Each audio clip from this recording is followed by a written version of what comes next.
And you won't feel as an engaged member of the team because you're not articulate enough to pitch me your point of view. All right, and I won't necessarily have the time to sit with you to tease out that what you're trying to tell me, and I'll just brush past it. And there could be something very valuable there, and it's just I'm too busy to sit down to tease it out of you, and that will frustrate you. You won't frustrate me because I won't even think about it. I'll just be off doing something else. Okay, but that will annoy you, and at the end of the day, your happiness at work I think is super important. You know, I see my colleagues more than I see my wife. You know, realistically, we're 8 hours at work. You know, you get home and you've got stuff to do and then you go to bed. Like I sleep beside my wife, don't really. You know, I'm with her, but you spend a lot of time with the people that you work with, and you need to be able to have that. So I would recommend that you practice pitching. The thing is, if it's the thing you're most concerned with, then I think you should do it. Maybe you don't want to come do the Bragger event because it's up on stage and there's quite a lot of people, but you should go to a startup weekend. Do you know what I mean? You should go to like a QUT event or like the Startup Hatch or the Idea Hub at UQ. These are events which are smaller gatherings, generally just more student orientated, and build yourself up. You know, like I was nervous doing my first meetup talks. I'd be fine to go to a conference talk now, but at one stage I was like, I couldn't imagine doing that. But I'm now at the stage where I realise that most people don't really know what they're doing, right? We stand here and we pretend we do, right? And we believe that we do because it's what worked for us. So I'm just basically going to tell you what I think, but I could be completely wrong, and most people aren't. They're trying to build themselves up to be knowledge masters without basically, caveating as this will work for me. It may not work for you, but it depends what I'm selling. Like I try to sell real execution. I don't try to sell the passion, and I don't try to sell the dream. I try to sell the steps, the execution of getting to the dream. That's what I'm interested in. I'm like, cut through the bullshit. How do we do this? But then I'm very execution focused, and that's not everyone. But if you feel that you feel nervous, and it is a very common engineering thing in imposter syndrome, which is I don't feel that I'm ready to say things. Like these people in the room know much more than me. Probably don't. They probably just sound like they do. But you know, you go to like an architect role, half of them haven't coded in 5 years. You know, they just JavaScript will never take off.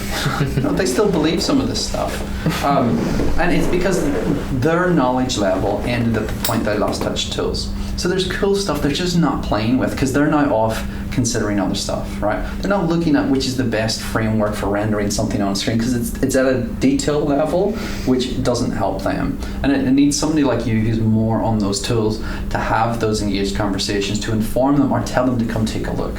Because I'm over here looking at large enterprise consultancy. I've got 300 people. I've got like banking systems and stuff going through here, and I'm worried about security and all this sort of stuff. And I'm like, what? Rendering what on the screen? I don't care. Is it on the screen? It's done. Do you know what I mean? Because it's not a painful point, but it could be for the customer. Do you know what I mean? Because they're thinking about the top level, and it would require somebody like you to practice the ability to convey that information. So I think it's very valuable. If not a Bragger event or anything like that. So it's an QUT? Which one? Yeah, you got QUT Start Hatch. So you got the Startup Weekend next weekend, the QUT, which is the Creative Startup Weekend, which you guys probably be quite interested in. You've got, you've got QUT Hatch or QUT Start Hatch, which is like the program for university, sort of graduates, people to help with startups, because it's trendy, it's super cool. Everyone wants to do it, even the Prime Minister. So we will fall out of favour again. I still think there's a lot of value in the creation. You can be an employee. There's less risk reward. You have to remember this is all risk reward. Okay. As an employee, my risk is very minimal. I rock up. We've negotiated terms for me to do an outcome. Just sit there and do the work, and you pay me. I have very little risk. There's no speculative nature. So this startups. Reason people come to startups is basically because there's the dream. You know what I mean? This could turn into something. it's a little bit of a gold rush at the minute, but at the end of the day, there's still value there. There's still lots of people who made a lot of money in the gold rush. Lots of people didn't make very much money in the gold rush. And coming back to pitching is, why are you the guy who's going to make the money in the gold rush? You have to need to be convincing enough, and to come up and say, yeah, well, you might fail. I'm not going to give you my money.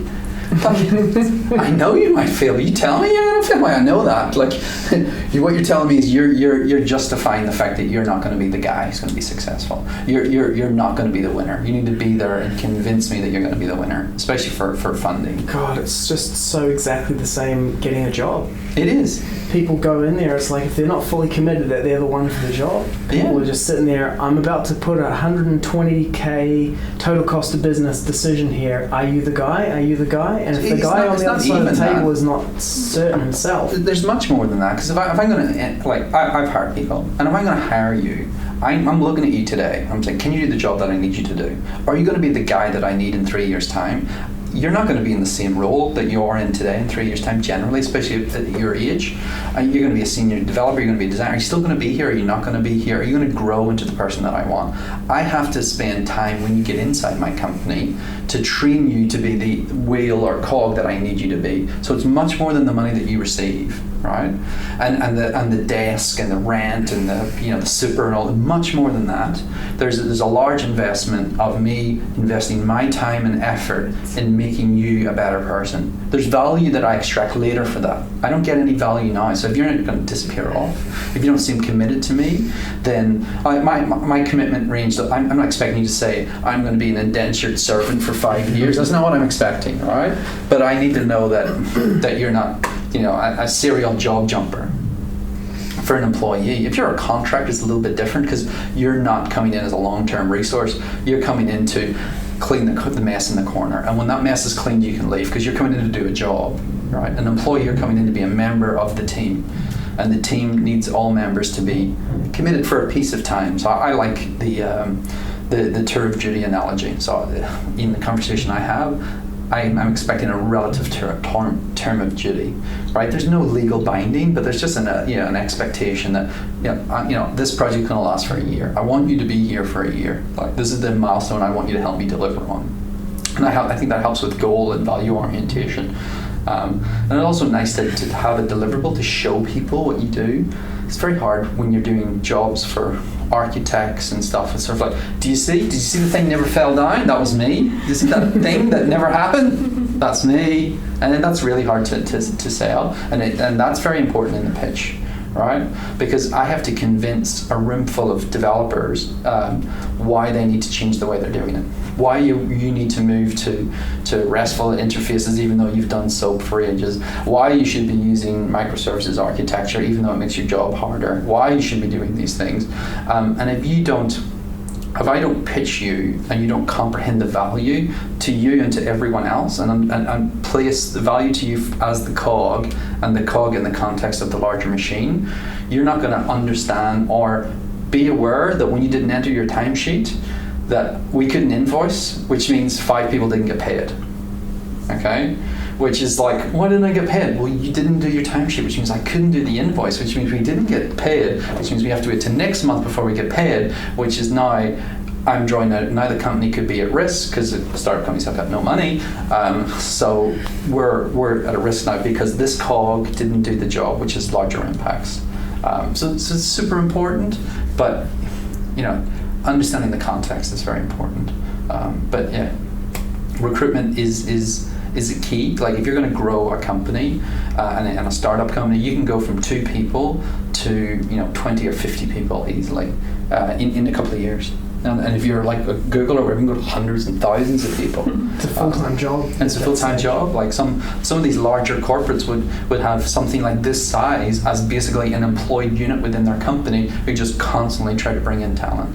And like Amazon sent me an email last week. We'd like to talk to you. Go away. I'm not talking to you. But they have internal teams that basically work to try to source talent.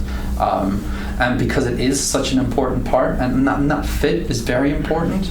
Like Google normally take like 3 or 4 interviews, and they have the personal and the engineering and the, I don't know if you've ever went through any of those, but like it takes an entire day, and you have like multiple people, and they're asking you about business, and they're asking you about engineering, they're asking you about emotional stuff, and they're trying to say, can he do the job?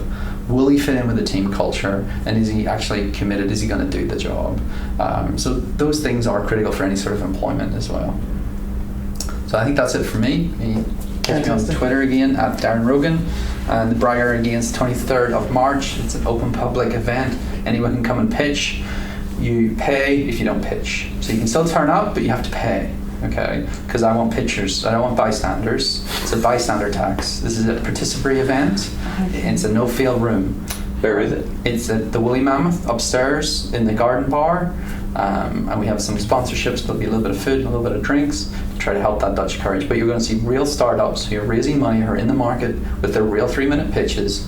Then we're going to have random pitching. You can bring your own idea if you want, or just reach in and pick one. Okay, so we're trying to remove the actual startup and just learn the skill of pitching and just practice that, and you'll learn a lot just by seeing other people do it. Okay, we are monkeys at the end of the day. We learn by watching other people. Like that's, you learn from your parents. You watch how to use your knife, and you just practice, and you watch what other people do. So this is basically a learning event, but it's a learning event wrapped up in a fun night with a few beers. So hope to see you there. Awesome. Cool.